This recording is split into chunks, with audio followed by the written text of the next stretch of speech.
Somewhere in your life, someone has already done this to you, and by the end of this video, you will know exactly who it was and exactly what they took. Think about the exact moment you fell for them. Not the relationship in general, that one specific moment. Maybe it was a message that landed at 1 a.m. saying the one thing you needed to hear that day, and you never told them you needed to hear it. You told yourself it was chemistry. You told yourself it was fate. But somewhere in you, a quieter voice was already asking, how did they know? Stay until the end, because the second half of this video is not about them. It's about you and something you will finally understand about yourself that you've never said out loud to anyone. Someone once read you like a book before you had even opened the first page. Not guessed, read, correctly.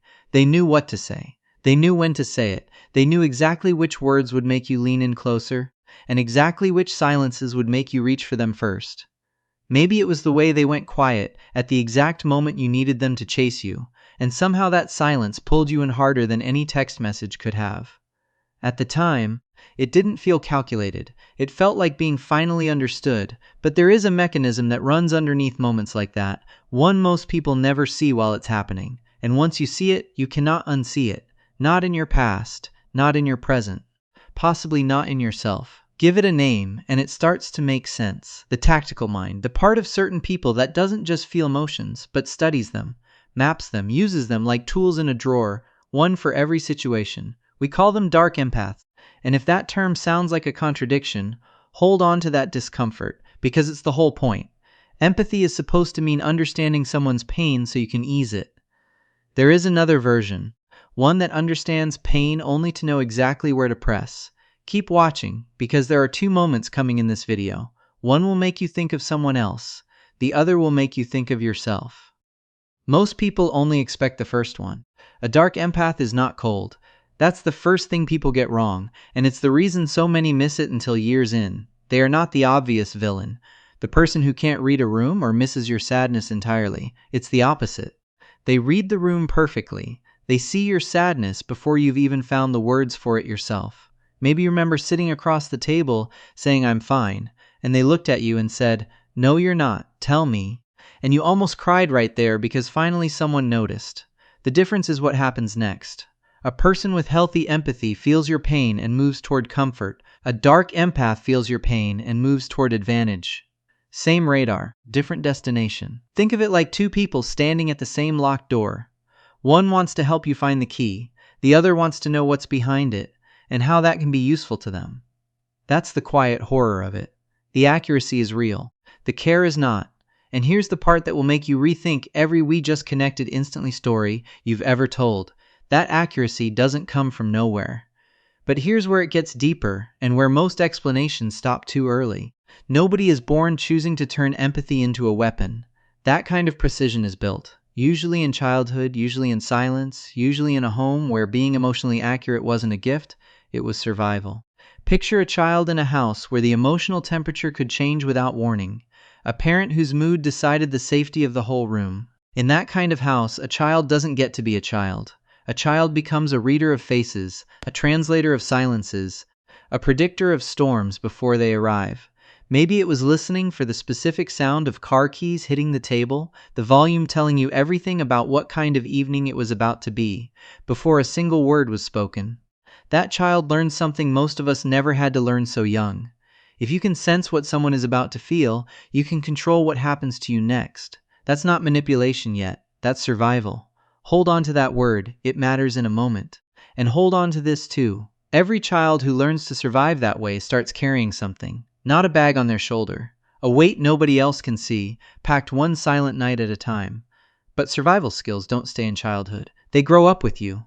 And if nobody ever teaches that child that people are not puzzles to be solved but hearts to be trusted, the skill doesn't soften into connection. It sharpens into strategy. Underneath all of it sits the hidden root of the tactical mind. Not evil, adaptation. A child who once had to read a room to stay safe, now reading a partner to stay in control.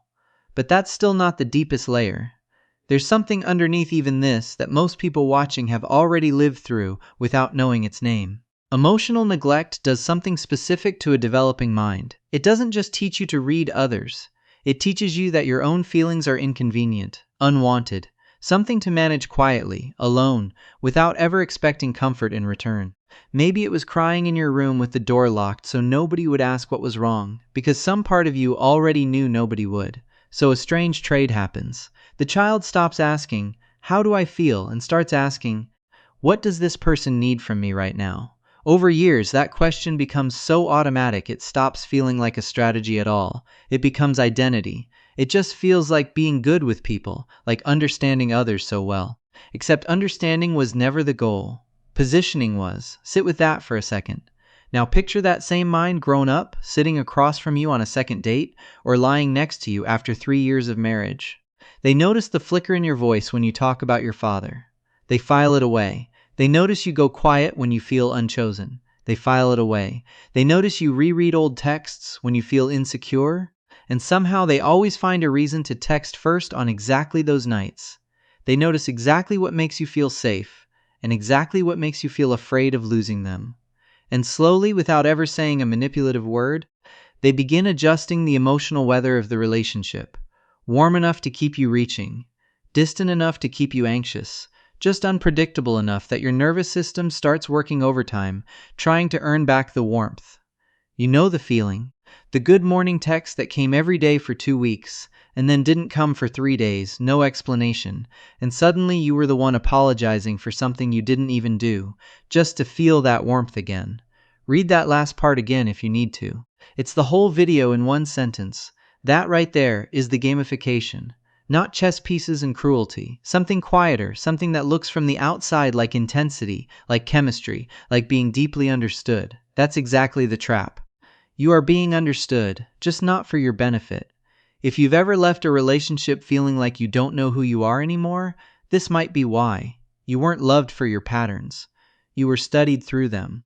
Maybe you're the one who used to have opinions about which restaurant to pick, and somewhere along the way you started saying whatever you want so often that you forgot you ever had a favorite. Now here's the part that changes everything you just heard. Something hidden underneath this behavior that almost nobody says out loud. The tactical mind is often lonelier than the people it affects. Maybe you've seen it and mistaken it for something else. The way they always change the subject the moment you ask how they're really doing, like they know the answer but have no idea how to say it out loud. Because connection, real connection, requires being known, not just knowing. And a mind trained since childhood to read rather than reveal has usually forgotten how to do the second part.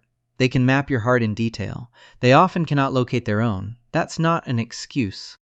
What happens to someone in a relationship with a dark empath is real, and the confusion, the self-doubt, the slow erosion of identity deserves to be named and understood without minimizing it. Maybe it's the nights you replayed one conversation 10 times, trying to figure out what you did wrong when the honest answer was, nothing. You just finally reacted to something that had been happening for months. But understanding the architecture changes something in you. It moves the story from "what is wrong with me that I fell for this" to "this was built to be fallen for, by design, over years before I ever walked into the room." That shift matters more than it seems. Because so many people carry this experience as a private shame, a quiet belief that they were foolish, or too sensitive, or not perceptive enough to see it coming. But you were never meant to see it coming. That was the entire architecture, not your blindness. Their blueprint. Here's the second moment I promised you at the beginning. And maybe you're realizing right now something harder to sit with. Maybe you recognize pieces of this pattern in yourself. The way you scan a friend's face before they've said a word. The way you already know what your partner needs before they ask, and quietly use that knowledge to keep the peace, or to stay in control, without ever calling it that. If that's true, this isn't a verdict on who you are. It's a window into who shaped the tools you learned to survive with. The tactical mind is not a life sentence. It's a childhood adaptation wearing an adult's face. And adaptations, unlike identities, can be unlearned, slowly, the same way they were learned. Not through guilt, but through awareness. It's where the pattern loses its grip. The moment you can see the mechanism, you are no longer only inside it. Remember that locked door from the beginning, the one where someone wanted the key, and someone else just wanted to know what was behind it. You get to open it for yourself now, for no one else's advantage. Somewhere someone read you like a book once, and it wasn't your fault that it worked. And somewhere, If this is your story from the other side, the reading became a reflex before you ever chose it. Either way, the story doesn't end in blame. It ends in understanding. The kind of understanding that finally lets you put the heavy backpack down, not because the past is erased, but because you finally know exactly what you were carrying and why. If any part of this felt like your own story, write it below, even in a single sentence. Someone else reading it tonight will feel a little less alone because you did. And if this helped you understand something about yourself a little more clearly today, subscribe so you don't miss what comes next. The story of what happens after someone like this finally lets you go, or you finally walk away. Take care of yourself until then, and I'll see you in the next video.